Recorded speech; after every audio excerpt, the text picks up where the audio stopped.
Harley serving up injustice. Here's your look at the new Hiya Toys DC Injustice 2. This is Harley Quinn.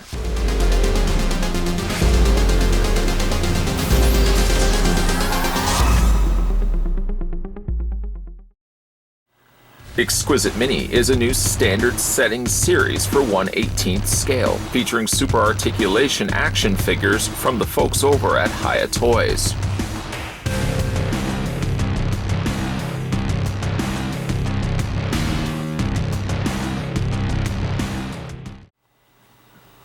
First thing we're going to do is we're going to figure out how tall Harley Quinn stands. You'll have to also excuse me.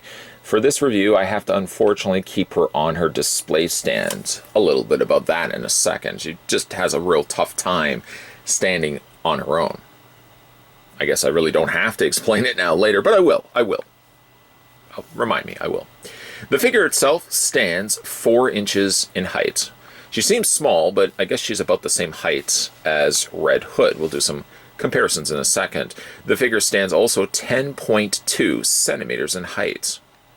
Now, it would be obviously unfair to do size comparisons with the other figures not on their stands. So what I'll do is I'll bring in the other figures that we had a look at, all on their supplied display stands, to give a true idea to you, the viewers, how tall these figures stand. Now, actually, I thought Harley Quinn was about the same height as Red Hood. As you can see, the figures side by side. There's some height difference happening between the 3 figures. Red Hood is quite a bit taller than Harley Quinn. Swamp Thing is considerably taller than the 2 other figures to the left. She is smaller than Red Hood, but she has the same problems that Red Hood also has. Really tiny accessories. Before we do that, we'll take the figure off the display stand. We'll just put her right here. As you can see, she has really small feet, and she also has a couple other problems with the way that she was constructed. We'll talk about that in a second as well. We don't spend a whole lot of time talking and discussing the display stands, as certainly we've already covered these quite extensively in the other 2 reviews. The exact same display stand, literally this is the exact same mold as the other 2 that we had gotten before with Red Hood and Swamp Thing respectively. They also have the exact same thing on the bottom here, where you can connect all the bases together, and you can have your 3 figures in battle, or simply if you just want to have them in museum poses, all standing together with all connected. One fluid display stand that's just going to have all of them together. You can pull that off, and to pull that off, each of the figures come with their own corresponding eye pegs. Or brackets, or however you would want to describe them. They just kind of connect here, they could connect here, they could connect here, and, well, you get the idea. They attach on one end, and then you'll just get the other. Well, again, you've seen these all before. I don't want to really bog down these reviews with things that you guys have already seen. Like I said, when it's all said and done, to summarize all of that, I like the fact that Hiya Toys also are including these connectable display stands that you can use with the various different Injustice figures, or you can also use these the other figures like for the Predators and the Aliens, for example, that had their own unique display stands. They can all connect together. They're all the exact same universal layout, so you can connect these with other ones as well. Not spending any more time talking about the display stands, because there's really, again, a lot to discuss here with Harley Quinn. She comes with a whole bunch of accessories. I'm just going to keep her laying down on the job for the time being as we have a look at her accessories, one of which being her trademark mallet. This one is one of the better mallets I've seen for Harley Quinn, because I like that it's got the bullseye on both sides. Harley Quinn diamonds in alternating whites and reds with a band of red around that, and black. And of course you've got the taped off sections of red on an otherwise wooden mallet. It's obviously not wooden, it's plastic, but the end result is a really effective looking mallet. The problem is, unfortunately, with the figure, it's not really necessarily a problem with her holding the mallet. She can hold the mallet perfectly fine. You just attach it into the hands, one of the supplied hands of the 3 that she comes included with. Technically it's 4. You just attach it to her hand like that, and she can display herself quite nice and effectively with her mallet. The problem is, unfortunately, though, because the figure doesn't have double hinges in her elbows, to pull off the iconic look of Harley Quinn actually having the mallet behind her head is not so much something that you can pull off. You can kind of wing it, but it ultimately just kind of looks like the mallet is levitating. I mean, I guess you could put a little bit of extra pressure on it, but it's not going to stay in place. It does, in the end result of it, look like she's just kind of levitating the mallet above her shoulders. Again, it's not something you can really pull off. The arms only go so high up, and the elbows, unfortunately, only bend once, giving you a result that I kind of wish that you could have gotten a double hinge in the elbow, kind of like what I'm doing currently right now, but you can't simply just have the figure with your finger on the mallet for the rest of time that it's sitting on your shelf. It just doesn't work that way unless you really want to spend a lot of time doing that. So the mallet does, like I said, hold in her hand. Just kind of wish that she could have actually had it being able to sit, rest itself on the shoulder of her. And funny enough, actually, if you look at the packaging, for example, we'll look at the front of the box here. The front of the box actually depicts her holding a mallet. Well, actually, it's not even quite even a mallet. You'll see it, in fact, it's a baseball bat.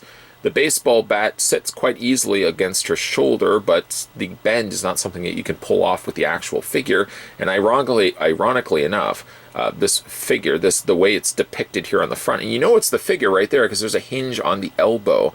You just can't pull that off. You just can't pull that off as much as you would want to. You just can't do that with the actual figure.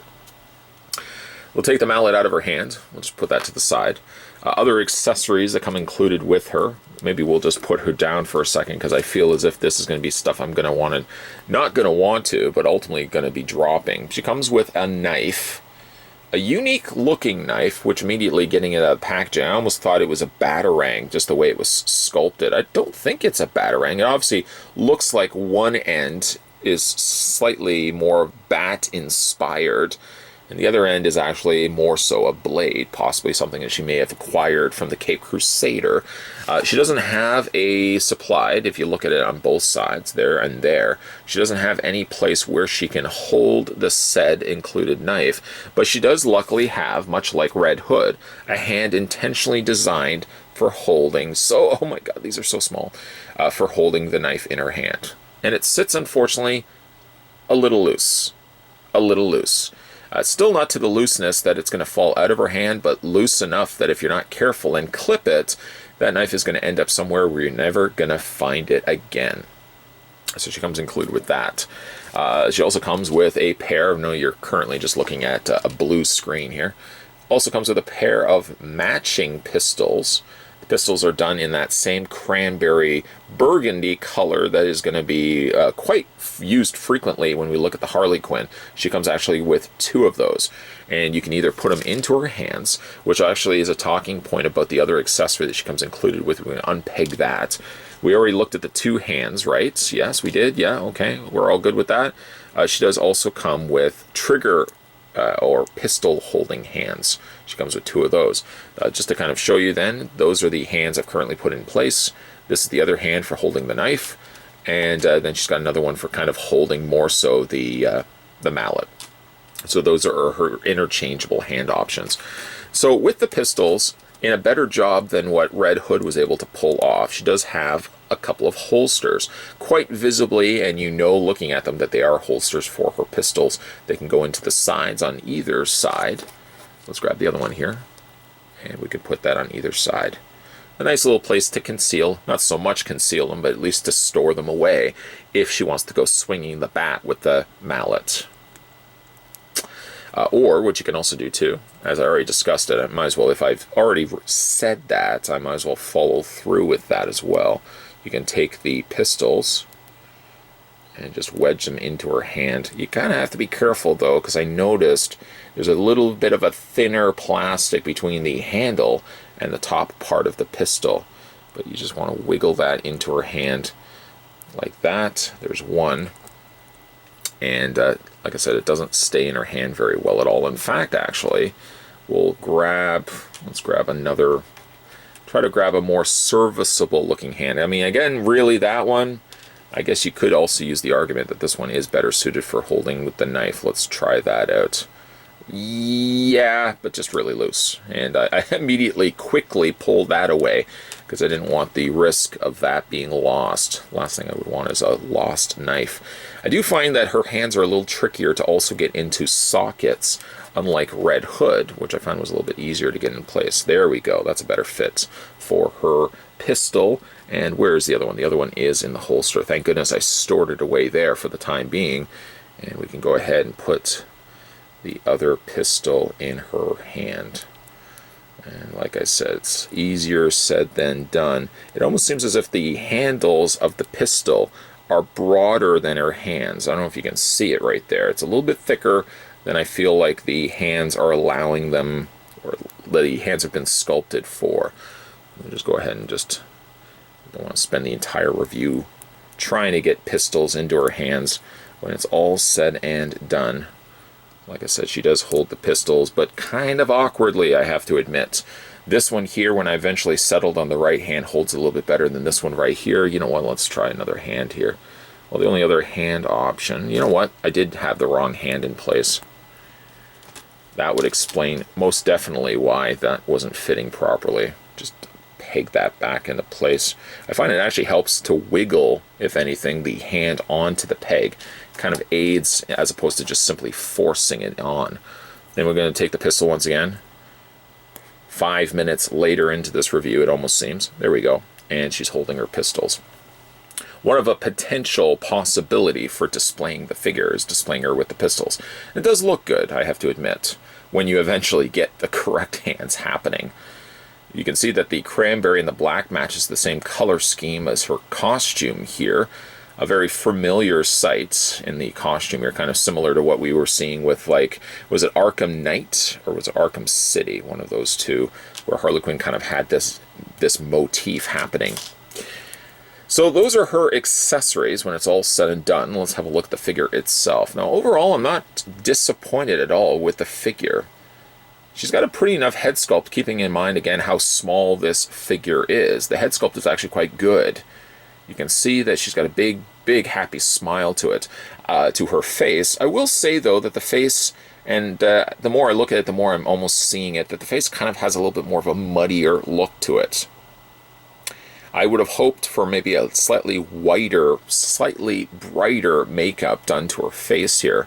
Really, actually, all the flesh tone seems to come across a little bit more on the muddier side, even like the torso area underneath, which, as you can see, gets a little bit of additional paint that you weren't expecting to see. I certainly was not expecting to see when I peeled away the jacket. I guess because the way the jacket is and the way it was probably painted, a little bit of actually paint has dripped onto the chest. You don't see it too much until you peel away the layers, and you can see it right there. You're not going to see it, obviously, until you peel away the jacket, so I would probably just advise don't peel away the jacket. As for the rest of the outfit, she has her bodice there in place, done in the cranberry and the trim of black. A few little buckles there, snapping everything together. She's got the holstered belt and supplied holsters there on the side for her pistols. Nice coloring there in her boots. Now, proportionately, when I looked at the figure, and still continuing to look at this figure as this camera is rolling, proportionally, she does seem slightly off. Maybe it's just me, but I find like the arms are the proper length. I don't know if it's maybe that the legs needed to be longer or the thighs are too long. Something is throwing me off here from like the lower half down.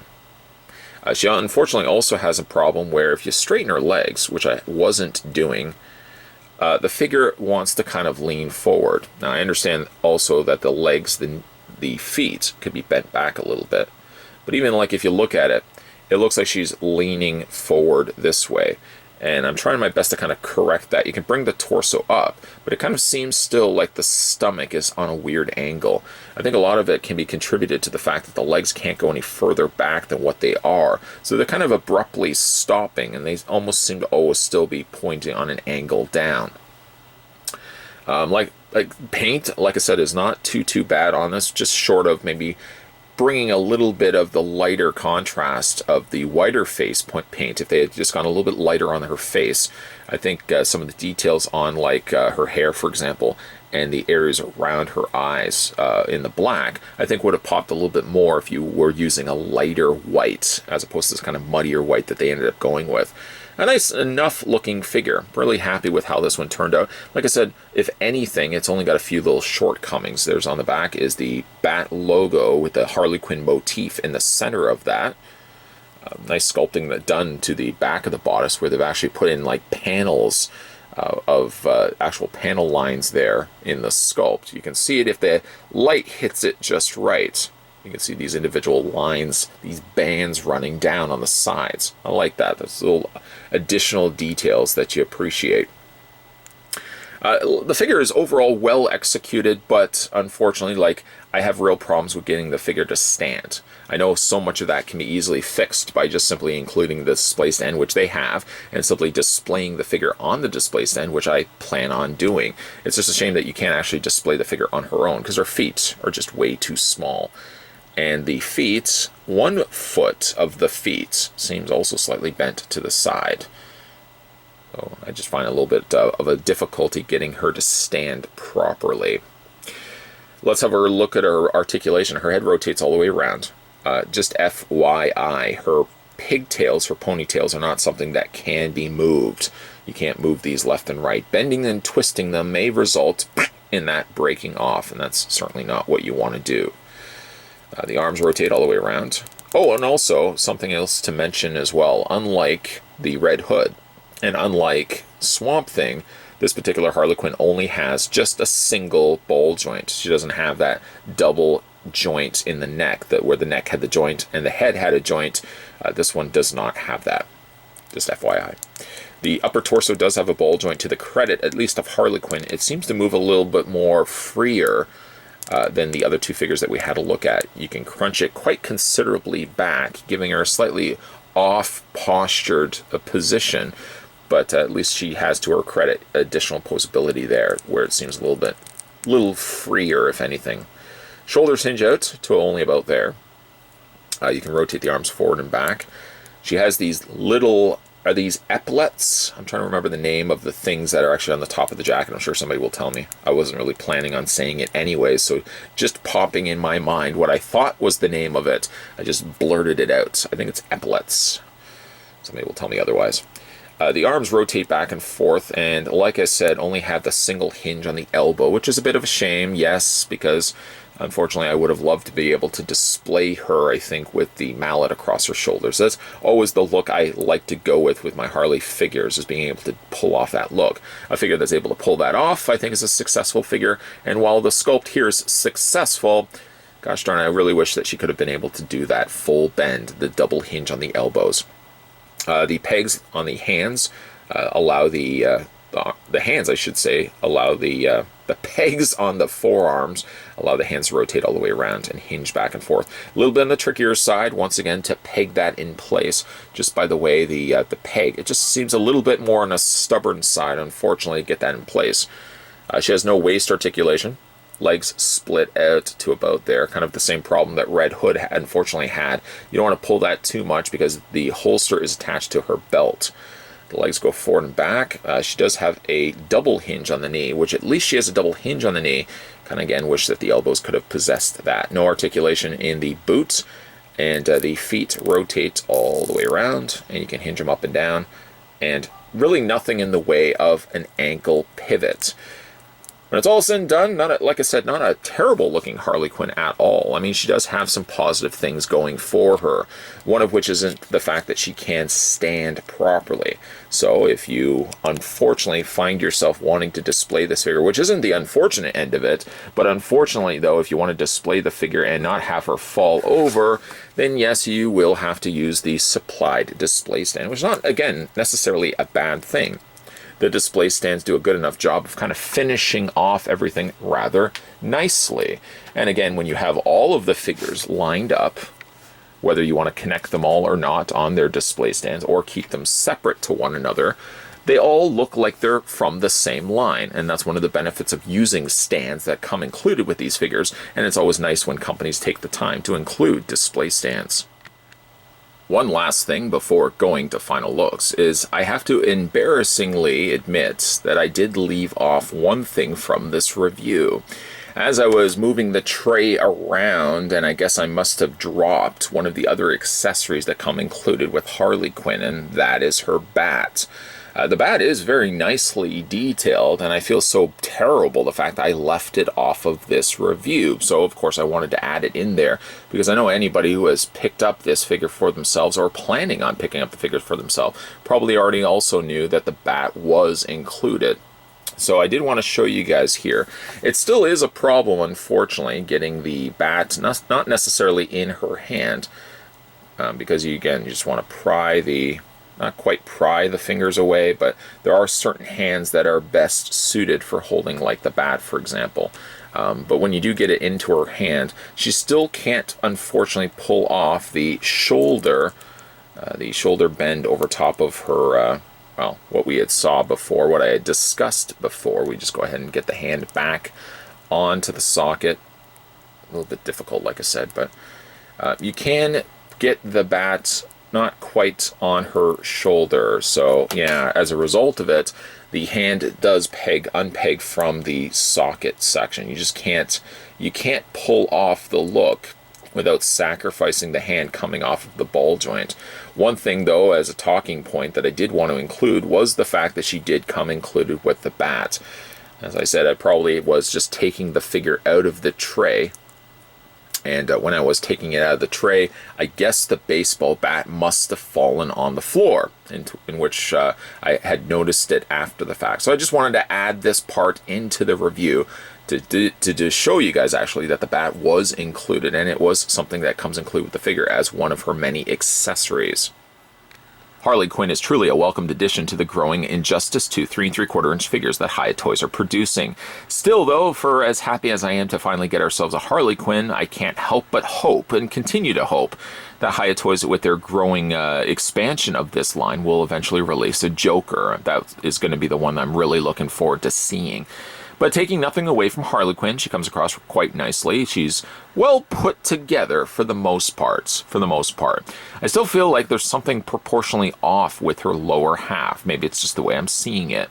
There's something also about the way that she's pegged into the display stand. I think it's chalked up to the fact that she seems to have smaller peg holes on the undersides of her boots, where she's a little bit more difficult to get immediately onto the display base.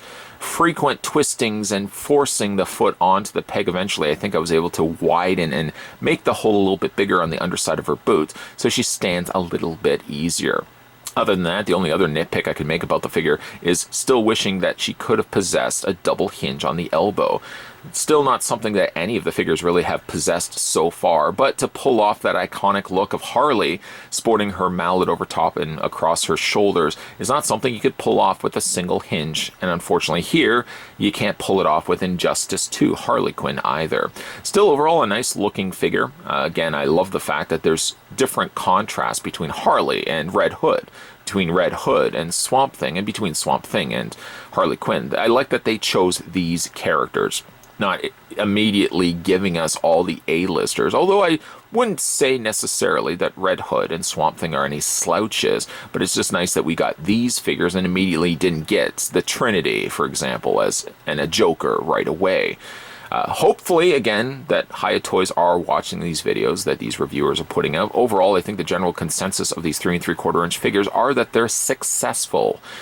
Granted, yes, this is also something that caters towards the 3 3/4 inch market. So I think if you grew up more interested in 3 3/4 inch figures, I think you probably gravitate a little bit more towards these than somebody that maybe has grown up or has collected for the longest of times 7-inch figures, which are usually the standard and kind of the measuring stick for figures. But don't overlook these for their size. For their size, they're just disposable and just as accessorized as their larger counterparts.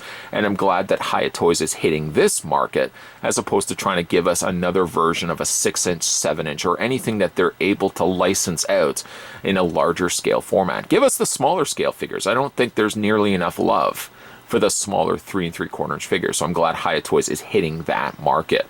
Again, if you guys are interested in picking up these ones for yourself, the current wave of Injustice 2 figures, I think, are available now in comic book stores. So you should be able to find these right now and add them to your existing Hiya Toys collection. Today we were having a look at, though, at the new Hiya toys Injustice 2. This was Harley Quinn, the 3 3/4 inch, although it wasn't quite 3 3/4 inches, but you know what I mean. The new figure release from Hiya Toys. Let me know, guys, what you think of the figure down below. Do you think she's successful? Do you think she looks like a pretty rendition of Harley Quinn? Always like reading your comments down below. And speaking of also down below, if you're new to this channel or long-time viewers, make sure you hit that subscribe button, and while you're also at it, turn on the bell notification so that when new videos are coming onto this channel, you'll never miss out. Thanks for watching, guys, and I'll see you next time.